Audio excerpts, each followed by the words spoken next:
Hello friends, आप देख रहे हैं आपका चैनल शेयर बाजार विद आयुष। और इस वीडियो में चर्चा करेंगे Bharat heavy electricals limited BHEL के स्टॉक के बारे में। काफ़ी दिनों के बाद BHEL के ऊपर वीडियो बना रहा हूँ बिकॉज एक अच्छी खबर निकल के आई है, तगड़ी खबर निकल के आई है इन्वेस्टर के पॉइंट ऑफ व्यू से। तो डेफिनेटली देखिए, जो खबर है वो है बुलेट ट्रेन से जुड़ी हुई। बिल्कुल सही सुना है आपने, बुलेट ट्रेन से जुड़ी हुई ये खबर है। और सबसे बड़ा प्रोजेक्ट अगर हम कह सकते हैं अभी तक का, जो पूरे इंडिया में होता हुआ देखने को मिलता है, तो वो definitely one of the project है बुलेट ट्रेन का। बिकॉज ये कह सकते हैं कि जिस प्रकार से शुरुआत होती हुई देखने को मिली है, अब यहाँ पर जो खबर निकल के आ रही है वो बेहद इंपॉर्टेंट है। तो ये जो खबर है ये BHEL और L&T इन दोनों स्टॉक से जुड़ी हुई है। तो सब कुछ आपको इस वीडियो में पता चलेगा कि क्या होता हुआ देखने को मिलने वाला है, कितने रुपए का ये पूरा प्रोजेक्ट होने वाला है, इससे इन दोनों कंपनीज को क्या क्या फ़ायदा है, सब कुछ आपको इस वीडियो में पता चलेगा। तो वीडियो को काफ़ी इंपॉर्टेंट है, तो पूरा देखिएगा। दोस्तों, चैनल से पहली बार जुड़े हो तो सब्सक्राइब कर लीजिएगा ताकि आपको ऐसी लेटेस्ट इन्फॉर्मेशन हर स्टॉक पे, हर अपडेट पे मिलती रहे। तो चलिए बिना किसी देरी के आगे बढ़ते हैं और सबसे पहले BHEL के ऊपर जो खबर आई है उसके ऊपर नज़र डालते हैं। तो देखिए, जो खबर है वो है मुंबई अहमदाबाद बुलेट ट्रेन की। मुंबई से लेकर अहमदाबाद के बीच में जो बुलेट ट्रेन बनने वाली थी, वो ये जो प्रोजेक्ट था वो बेसिकली बहुत पहले ही अनाउंसमेंट हो चुका था। बट कह सकते हैं कि देखिए, इसके ऊपर अप्रूवल नहीं आ रहा था। वो अप्रूवल नहीं आ रहा था, उसके पीछे भी काफ़ी रीज़न से कह सकते हैं कि देखिए, जो पॉलिटिकल इंस्टेबिलिटी थी महाराष्ट्र के अंदर, वो एक सबसे बड़ा कारण है। और कह सकते हैं कि देखिए, जब भी कोई इतना बड़ा प्रोजेक्ट आता है जिसके अंदर एक हैवी अमाउंट ऑफ एक्सपेंडिचर होगा मनी का, तो डेफिनेटली जो वहाँ की स्टेट गवर्नमेंट है वो उसको रिव्यू करेगी, पूरी रिपोर्ट्स निकालेगी, उसके बाद ही देगी एक क्लियरेंस। तो वो उसमें कोई दिक्कत वाली बात नहीं है। लेकिन हाँ, अब यहाँ पर साफ साफ क्लियरेंस मिल चुका है इस प्रोजेक्ट को महाराष्ट्र की गवर्नमेंट से। ये अब तक का बहुत बड़ा अपडेट आता हुआ देखने को मिला है। BHEL के शेयर होल्डर्स के लिए कह सकते हैं कि बहुत पॉजिटिव है, L&T के शेयर होल्डर्स के लिए बहुत पॉजिटिव है। और इसी के कारण ही कह सकते हैं कि देखिए, आज स्टॉक के अंदर तेज़ी हुई। अदरवाइज आज कोई रीज़न नहीं था, मार्केट ख़राब था, मार्केट में इतना कोई दम नहीं था। और अगर आप बाकी शेयर्स को भी देखेंगे तो बढ़िया नहीं कर पा रहे थे। लेकिन BHEL करीबन डेज हाई के आसपास क्लोज हुआ बिकॉज एक खबर निकल के आई। तो ये खबर कह सकते हैं कि अपना में बेहद इंपॉर्टेंट है। अब मैं आपको ये भी नहीं कहूँगा, ज़रूर एक बात बहुत इंपॉर्टेंट है जो आपको मैं बताना चाहता हूँ, कि ये जो प्रोजेक्ट है अभी तो देखिए इसको क्लियरेंस मिली है, तो ऐसा नहीं है कि ये कल से चालू हो जाएगा, नहीं, टाइम लगेगा। बट जो प्रोजेक्ट की कीमत है वो बहुत बड़ी है। तो ये जो प्रोजेक्ट की दोस्तों कीमत है वो याद रखिएगा, माना जा रहा है कि करीबन 1.1 ट्रिलियन रुपीज़ के आसपास बैठेगी। 1.1 ट्रिलियन रुपीज़ बहुत बड़ा अमाउंट होता है। और ये जो होती हुई देखने को मिलेगी, ये याद रखिएगा 508 किलोमीटर कवर करेगी मुंबई से लगाकर अहमदाबाद में। एक हाई स्पीड कॉरिडोर क्रिएट किया जाएगा जिसमें दोस्तों 12 स्टेशंस कवर करेंगे जो महाराष्ट्र और गुजरात के बीच में आते हैं। ये PTI ने जो न्यूज़ एजेंसी उनके हवाले से खबर निकल के आई है। अब यहाँ पे Maharashtra deputy chief minister Devendra Fadnavis on Thursday announce that all clearance have been given for the Mumbai Ahmedabad bullet train in the state. तो कह सकते हैं कि यहाँ पर अभी आपको जो गवर्नमेंट चेंज होती हुई देखने को मिली, उसके बाद ये फैसला आता हुआ देखने को मिला है। जो डिप्यूटी चीफ मिनिस्टर है महाराष्ट्र के देवेंद्र फडणवीस जी, उनकी तरफ से अनाउंसमेंट हुआ है कि मुंबई अहमदाबाद बुलेट ट्रेन को यहाँ पर अप्रूवल मिल चुका है। ये सबसे बड़ी खबर है।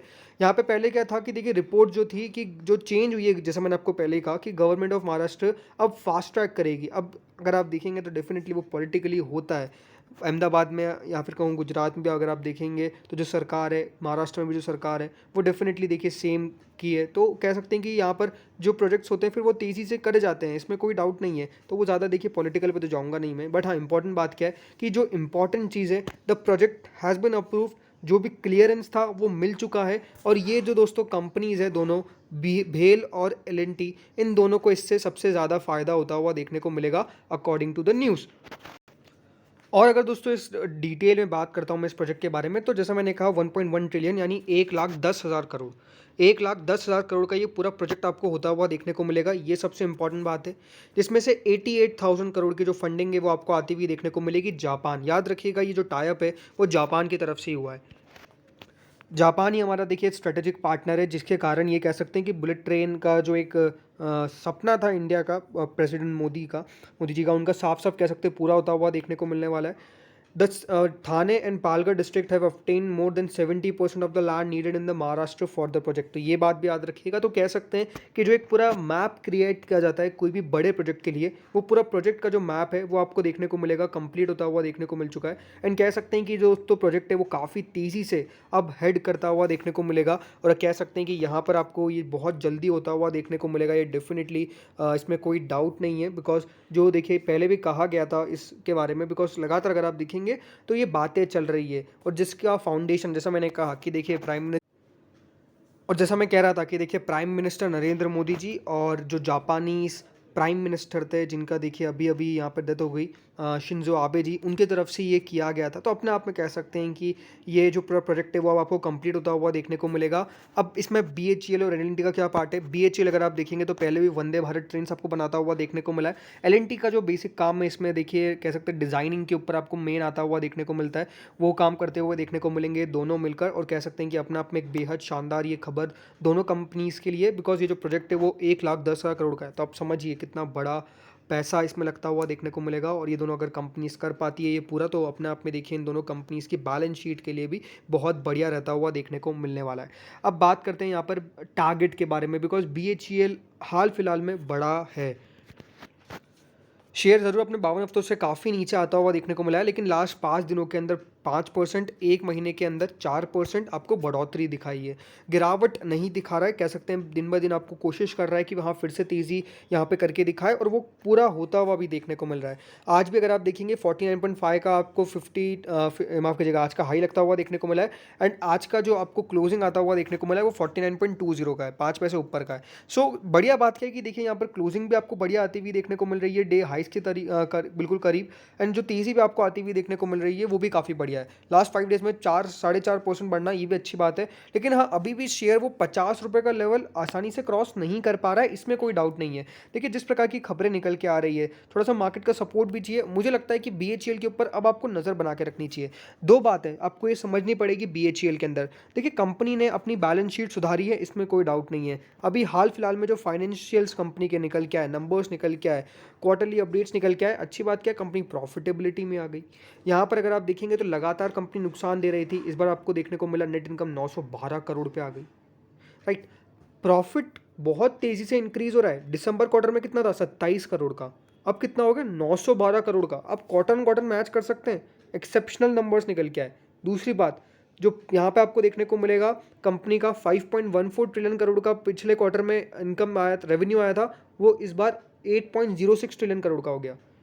सालाना भले 12% ही बढ़ा है, लेकिन क्वार्टर ऑन क्वार्टर, बिकॉज ये कंपनी अगर आप देखेंगे तो लगातार हर क्वार्टर में आप समझिए 2.9 ट्रिलियन करोड़ का यहाँ पे रेवेन्यू, उसके बाद आपको देखने को मिलेगा वो 5.11 ट्रिलियन करोड़ का हुआ, फिर वो आपको देखने को मिलेगा 5.14 ट्रिलियन करोड़ का हुआ, अब 8.06 ट्रिलियन करोड़ का हो गया, 8,000 करोड़ का हो गया। 2,000 करोड़ से 8,000 करोड़, इस बार के नंबर्स बेहद इंपॉर्टेंट रहेंगे। पिछली बार जून में जब नंबर्स निकल के आए थे तो वो 30 जुलाई को निकल के आए थे, तो आप मान के चलिए नंबर्स की डेट कभी भी अनाउंस हो सकती है। और इस बार अगर नंबर्स बढ़िया निकल के आते हैं, बिकॉज पिछली बार सिर्फ 2.9 ट्रिलियन करोड़ था, यानी 2,900 करोड़ का कंपनी का यहाँ पे आपको रेवेन्यू आया था। अगर ये 10,000 करोड़ के आसपास पहुँच गया, 9,000 करोड़ के आसपास पहुँच गया, बिकॉज कंपनी ने अभी भी बहुत प्रोजेक्ट्स कंप्लीट किए हैं। लास्ट टाइम 447 करोड़ का नुकसान था, इस बार अगर कंपनी का प्रॉफिट और आपको बढ़ गया, सपोज 1,000 करोड़ के आसपास का, 912 करोड़ से बढ़ के 1,000 करोड़, बहुत बड़ी बात नहीं है। लेकिन अगर यहाँ पर नंबर्स बढ़िया निकल के आते हैं सालाना, और क्वार्टर क्वार्टर भी थोड़ी सी बढ़त दिखती है, आई थिंक ये बहुत रहेगा। कंपनी ने डिविडेंड भी दिया, हर चीज़ दिया, लेकिन ज़रूर इसमें कोई डाउट नहीं है शेयर ने डिसअपॉइंट किया है। 6 महीने में 23% गिरा, साल की शुरुआत से 19% गिरा। 52 हफ्तों का हाई जो लगता हुआ देखने को मिला था हमको करीबन 80 रुपये का, आप कह सकते हैं कि हाँ अभी बहुत गिरावट हो चुकी है। मुझे लगता है कि पेशेंस अब आपको थोड़ा सा रखना पड़ेगा स्टॉक के अंदर। कोशिश कर रहा है, इसमें कोई डाउट नहीं है, मौका मार्केट देगा। मुझे लगता है कि BHEL एक ऐसी कंपनी जिसने पूरे मैक्स रिटर्न भी देखेंगे तो बहुत कम है, 177% के ज़्यादा नहीं होते हैं। लेकिन थोड़ा सा अब मुझे लगता है कि देखिए BHEL में चेंजेस होते हुए देखने को मिले, भली वो वंदे भारत ट्रेन हो, भली वो कह सकते हैं कि सोलर पावर प्लांट्स की बात हो, भली यहाँ पर अगर आप देखेंगे कंपनी के जिस प्रकार से प्रोजेक्ट्स मिलते हुए देखने को मिलते हैं अलग अलग टाइप के, वो बढ़िया दिख रहा है। तो मेरा काम यही है कि देखिए, अगर आप स्टॉक के अंदर बने हैं तो आपको थोड़ी सी सही सलाह देना। और बीएचईएल में मेरे को लगता है कि देखिए, एक इसका नेगेटिव पॉइंट आता है, बिकॉज ये सरकारी कंपनी है तो वो उसी प्रकार से चलेगी। आप सोच सकते हैं कि यहाँ पे टाटा पावर और बीएचईएल में डिफरेंस क्यों आता है, बिकॉज देखिए, टाटा पावर अगर आप देखेंगे तो जिस प्रकार का उनका काम है, प्लस इंपॉर्टेंट क्या होता है, मैनेजमेंट। मैनेजमेंट कितना एक्टिवली वर्क कर रहा है वो बहुत क्रूशल रहता है। मैनेजमेंट कितना एक्टिवली वर्क कर रहा है वो स्टॉक के लिए बहुत इंपॉर्टेंट रहता है। लेकिन दोनों में डिफरेंस है, एक प्राइवेट ओन और एक पब्लिक ओन। पब्लिक ओन में दिक्कतें आएगी आएगी, इसमें कोई डाउट नहीं है। और ये देखिए, हिस्ट्री भी रही है, बहुत कम अगर आप देखेंगे पब्लिक कंपनीज रहती है जो बहुत बढ़िया कर पाती है, राइट। तो पेशेंस यहाँ पर, अगर आपको पैसा कमाना है एक पब्लिक ओन कंपनी में, पीएसयू कंपनी में, तो थोड़ा सा टाइम देना पड़ेगा, वक्त देना पड़ेगा। अगर वो बिजनेस बढ़िया कर रही है तो आगे चल के बढ़ेगी। अभी कंपनी का ईपीएस बेहद सुधरा है, मैं आपको यही कह सकता हूँ। अभी तो देखिए ईपीएस दिखाएगा नहीं, बिकॉज 2 ही क्वार्टर हुए जहाँ पे प्रॉफिट में कंपनी आती हुई देखने को मिली, ईपीएस आपको देखने को मिलेगा नहीं है। लेकिन जैसा मैंने कहा कि देखिए, ईपीएस जब आपको आता हुआ देखने को मिलेगा, अगर इस क्वार्टर में प्रॉफिट आ जाता है, तो आई थिंक वो अपने आप में एक पोजीशन रहेगी। बिकॉज अगर ईपीएस बढ़ रहा है तो तेज़ी होगी, ये आप मान के चल सकते हैं। तो डेफिनेटली मेरी सलाह यही है कि बीएचईएल में होल्ड पे रखिए। जिन्होंने पोजीशन बना रखी है बने रहिए, कोई दिक्कत वाली बात नहीं है। तो फ्रेंड्स, इस वीडियो में इतना ही था। होप सो वीडियो बढ़िया लगा होगा, अगर लगा तो लाइक कर देना, चैनल से नए जुड़े सब्सक्राइब कर देना। Thank you friends watching this video.